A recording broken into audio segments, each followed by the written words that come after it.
नाज़रीन, सिर्फ तसव्वुर करने से ही आप हैरत में आ जाएंगे कि एक ट्वीट के जरिए कैसे 26 बिलियन डॉलर का मालिक सड़क पर आ गया। वो क्या ऐसी गलती थी कि जिससे 8 सालों से की जाने वाली मेहनत पानी में बह गई। एक ऐसा शख्स जो इतनी कम उम्री में फोर्ब्स मैगजीन की रिचेस्ट लिस्ट में शामिल हुआ और फिर उस पर एक सवाल आ गया जिसने उसकी फेम और पैसे को पल में डुबो दिया।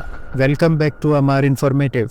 नाजरीन, ये कहानी है एक 30 साल के जवान सैम बैंक्समैन की, जिसने अपनी मेहनत से जीरो पैसे से 26 बिलियन डॉलर कमा लिए और वो भी सिर्फ 8 सालों के अंदर अंदर। बात है 2014 की, जब सैम ने अपनी ग्रेजुएशन कंप्लीट की और फिर जैन ट्रेडिंग फर्म में जॉब स्टार्ट कर दी। इसी फर्म में काम करने के दौरान उसके दिमाग में एक बेहतरीन आइडिया आया जिससे वो ज्यादा पैसे कमा सकता था। सैम इसी मकसद से क्रिप्टो करेंसी में लूप होल के इस्तेमाल से अमेरिका से करेंसी खरीदने लगा और फिर उसको जापानीज मार्केट में महंगे दामों सेल करने लगा। इस बिजनेस में उसे इतना ज्यादा प्रॉफिट हासिल होने लगा था कि सैम ने बहुत बार एक दिन में 25 मिलियन डॉलर्स तक का बिजनेस भी किया। इसी कमाए गए पैसों से सैम ने खुद की एक क्रिप्टो फर्म खोल ली और इसी फर्म में सैम ने अपने कुछ खास फ्रेंड्स और पुरानी फर्म के कोलीग्स को जॉब पर रखा। साथ ही साथ सैम की दोस्ती उसी की एक कोलीग से हुई जिसका किरदार इस पूरे वाकये में काफी खास है। इस किरदार का नाम था कैरोलाइन एलिसन और वो ना सिर्फ सैम की एक्स कोलीग थी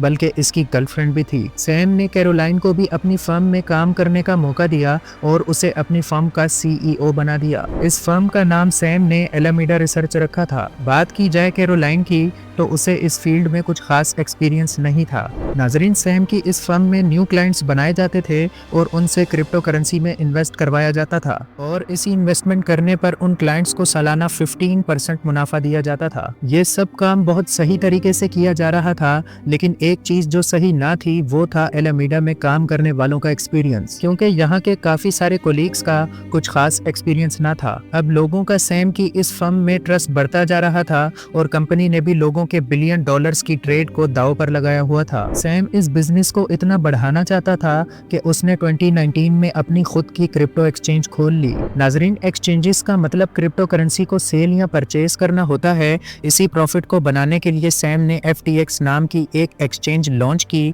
और साथ ही FTT नाम से खुद की क्रिप्टो करेंसी भी। सैम की अपनी फर्म के अलावा अब काफी लोग सैम की अपनी एक्सचेंज पॉलिसी यानी FTX पर भी बहुत भरोसा करने लगे थे और अपने पैसे FTX के अकाउंट में रखवा कर लोग खुद भी ट्रेड करने लगे थे। यानी एक्सचेंज एक सॉफ्टवेयर बैंक की तरह होता है जिसमें लोग अपने पैसे डिपॉजिट करवा कर उस पर ट्रेड करते हैं और उसका थोड़ा प्रॉफिट एक्सचेंज को फीस के तौर पर देना होता है। ये छोटा छोटा अमाउंट भी एक्सचेंज पर जमा होते होते अच्छा खासा पैसा बन जाता है। अपनी फर्म चलाकर इन्वेस्ट करवाने के साथ साथ सैम ने अपनी एक्सचेंज बनाकर उसमें भी लोगों का पैसा इन्वेस्ट किया और अब सैम को मजीद लालच आने लगा था और यही लालच सैम की बर्बादी का सबब बनने वाला था। सैम ने एक्सचेंज के यूजर्स को ट्रेडिंग में डिस्काउंट देना शुरू कर दिया, जिसके चलते जो लोग अपने पैसे डॉलर्स में नहीं बल्कि FTT करेंसी में रखेंगे उनकी ट्रेडिंग फीस माफ हो जाती थी। इसी वजह से लोगों ने डिस्काउंट के चक्कर में FTT खरीदना शुरू कर दिया और यूं FTT की खुद की वैल्यू बढ़ने लगी। इसी चीज का फायदा यूजर्स के साथ साथ FTX चलाने वाले सैम ने खुद भी उठाया,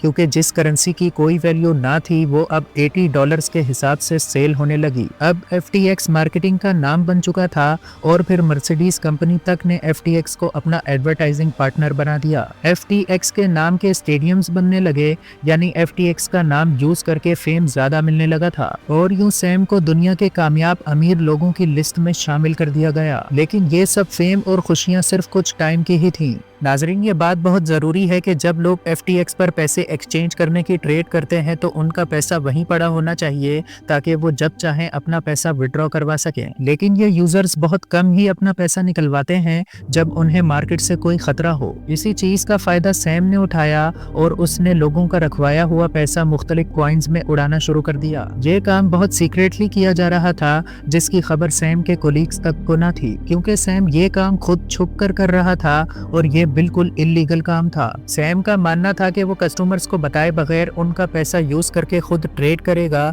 और बाद में वो अपना प्रॉफिट कमा कर वो पैसे वैसे के वैसे कस्टमर्स के एक्सचेंज पर रिफंड कर देगा। ये वो वक्त था जब अमेरिका में इन्फ्लेशन की वजह से लोग अपने एसेट्स सेल करने लगे। लोगों का लगाया हुआ पैसा अब सैम और उसके कोलीग्स ने जहां जहां भी लगाया हुआ था वो डूबता जा रहा था। ये खबर अब पूरी दुनिया में लीक हो गई थी। इसी अफरा तफरी में सैम की गर्लफ्रेंड ने एक वीडियो इंटरव्यू में गलती से ये कह दिया कि FTX ने कस्टमर फंड के पैसे अलामीडा को ट्रांसफर किए हैं। इस बात को सुनते ही सबको धचका लगा क्योंकि FTX पर लगाए हुए पैसे कस्टमर्स के खुद के पैसे थे, जिसको बगैर परमिशन या किसी भी तरह यूज करना बहुत बड़ा क्राइम था। सैम ने इस मामले को बहुत दबाया कि ऐसा कुछ नहीं है, सबके पैसे FTX पर मौजूद हैं। इस सारे मामले को कोई पूरी बारीक बीनी से देख रहा था और उसका नाम था चैंगपेंग ज़ाओ, जो कि बाइनेंस का CEO है, जो कि सैम का दोस्त और FTX का राइवल था। सैम के इस न्यू काम में ज़ाओ ने अपना $500 मिलियन का शेयर भी लगाया था, जबकि सैम ने इस काम से प्रॉफिट कमाकर ज़ाओ के पैसे वापस दे दिए थे और अपना शेयर वापस ले लिया था। सैम ने यहाँ जो गलती की वो ये थी कि सैम ने जब ज़ाओ के पैसे वापस दिए तो वो डॉलर्स में नहीं बल्कि FTT करेंसी में दिए थे। ज़ाओ ने वो कॉइन्स वैसे के वैसे रखे हुए थे जो कि अब सैम के गले का तोक बनने वाले थे। ज़ाओ ने सही वक्त का इंतजार किया और जब सैम का ये मामला उभरा तब ज़ाओ ने नवंबर 2022 को एक ऐसा ट्वीट किया जिसने सैम की कमर तोड़ दी और अब उसकी FTX एम्पायर पूरी तरह गिरने वाली थी। ज़ाओ ने अपनी ट्वीट में कहा कि हमने अपने FTT टोकन्स को बेचने का इरादा किया है, जिससे पूरी क्रिप्टो मार्केट में तहलका मच गया। लोगों ने डर की वजह से फौरन अपने पैसे FTX से विड्रॉ करना शुरू कर दिए, लेकिन वहां पैसे मौजूद ही ना थे। इस चक्कर में सैम बुरी तरह फंस चुका था और उसे ज़ाओ की मिन्नत समाजत करनी पड़ी। दोनों के दरमियान एक मीटिंग हुई और ये फैसला हुआ कि बाइनेंस अब FTX को टके के भाव खरीद रहा है। लेकिन फिर कुछ दिनों बाद बाइनेंस ने FTX को खरीदने से इनकार कर दिया और ये ट्वीट पब्लिक भी कर दी।